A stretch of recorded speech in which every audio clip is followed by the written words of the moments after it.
Morning friends, I am Savita Kumari from gateway school. मैं आज class 3 के बच्चों को पार्ट 2 चांद वाली अम्मा मैंने कविता को आप लोग को पढ़ाई थी।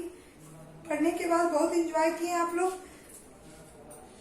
ये कविता नहीं बल्कि कहानी था, और इस कहानी में एक बच्चा जो आसमान का रूप अपरूप था, वो एक बूढ़ी अम्मा को तंग करता था, और तंग करते करते उनको आसमान में चांद पर लेकर चला गया। इस तरह का कहानी हम लोगों ने पिछले वीडियो में पढ़ा था।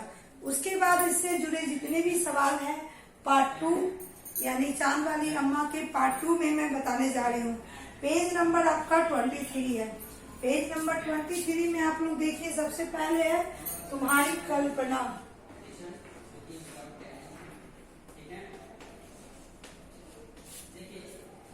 पे तुम्हारी कल्पना यानी कि हर लोगों की कल्पना अलग अलग होती है, तो तुम्हारी कल्पना के अनुसार ये बात कहाँ तक सही है।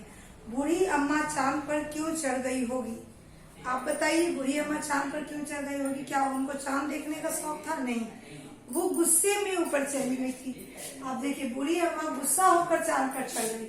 वो नहीं जान रही थी कि मैं चांद पे जा रही हूँ, बस वो बादल को सजा देने के लिए झाड़ू को छोड़ नहीं रही थी, और बादल भी झाड़ू को पकड़े हुआ था। इस प्रकार बादल उनको ऊपर की ओर लेते हुए चला गया, चांद पर ले जाकर छोड़ दिया।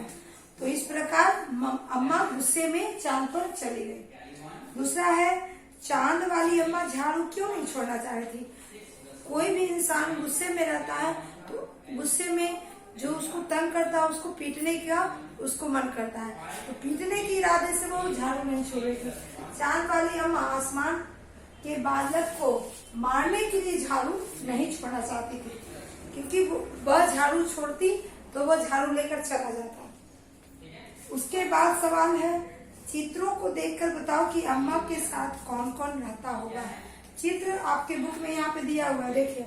इसमें सिर्फ चांद के अंदर अम्मा और अम्मा का झाड़ू और गुस्से वाला रूप दिख रहा है, तो हम लिखेंगे झाड़ू और अम्मा का गुस्सा रहता होगा, क्योंकि वो गुस्से में गई थी तो उनका स्वरूप गुस्से के आकार का था।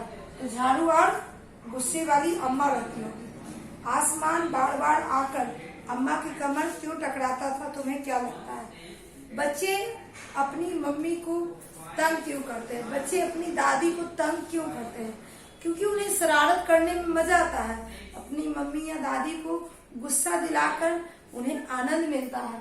तो आसमान का प्रवृत्ति एक बालक के समान है, इसलिए अम्मा की कमर से टकराता था। बालक जिस तरह से बड़ों को तंग करते हैं, उसी प्रकार वो आसमान बालक के समान उनको तंग करता था।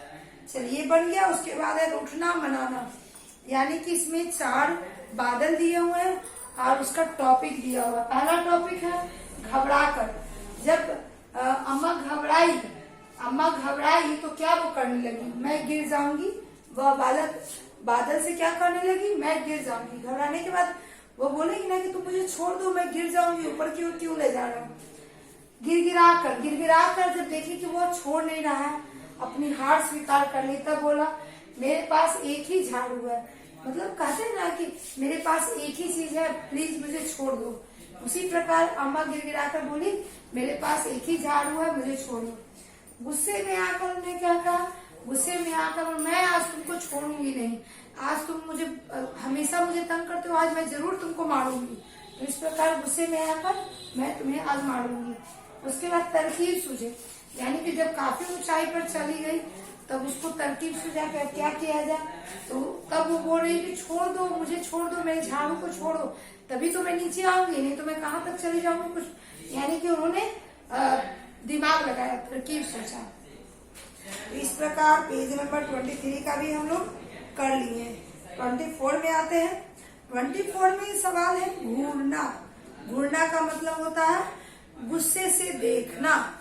तो आपके फैमिली में जब गुस्से से आपको देखा जाता है तो आप उस समय क्या करते हैं?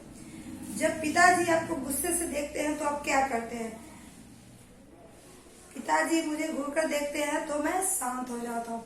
आप बदमाशी कुछ कर रहे हैं और आपके पिताजी आकर आपको आंखें दिखाते हैं, यानी कि गुस्सा से देखते हैं, घूरते हैं, तो आप क्या करते हैं? वो बदमाशी को करते रहते हैं कि स्टॉप कर देते हैं? स्टॉप कर देते हैं, बिल्कुल सही। मेरे शिक्षक जो गुस्से में आते हैं तो आप क्या करते हैं, ये तो मैं पिछले कक्षा में भी ये सब समझा चुकी हूँ। बूढ़ी अम्मा के काम क्या होते हैं, मेरे घर में कौन करता है, घर के काम, बाहर के काम, बाहर का काम घर के लोग अलग अलग करते हैं। जिस प्रकार मम्मी घर का काम करती है, पापा बाहर का करते हैं, कभी कभी मम्मी भी बाहर का काम करती है, कभी कभी पापा भी घर का कुछ कुछ हेल्प कर देते हैं। तो इस प्रकार उनकी कामों को लिखना है। चलिए, तो आज की वीडियो में हम लोगों ने चैप्टर 3 का पार्ट 2 भी बना ली है, और इसको बनाने के बाद आपका एक कंप्लीट हो गया चैप्टर 3। चैप्टर 4 मैंने पिछली कक्षा में पढ़ा चुकी हूँ, उससे जुड़े सवालों को बनाने की बात है तो वो भी मैं बता चुकी हूँ। अब एक आपका रह गया, सूरज और चांद ऊपर क्यों गए। यह 3.1 है, चैप्टर 3.1 है, जो अगली वीडियो में मैं आपको बताऊंगी। आज की वीडियो के लिए बस इतना ही। आप अच्छे से बुक को भर लीजिए और इसको याद कर लीजिएगा, क्योंकि आपका एग्जाम का जो सवाल है उससे जो जुड़े जो भी सवाल है मैं आपको हॉलीडे के पहले सब बताऊंगी, और आप उसको उसके अकॉर्डिंग वर्क करना है। चलिए, आज की वीडियो के लिए बस इतना ही। धन्यवाद।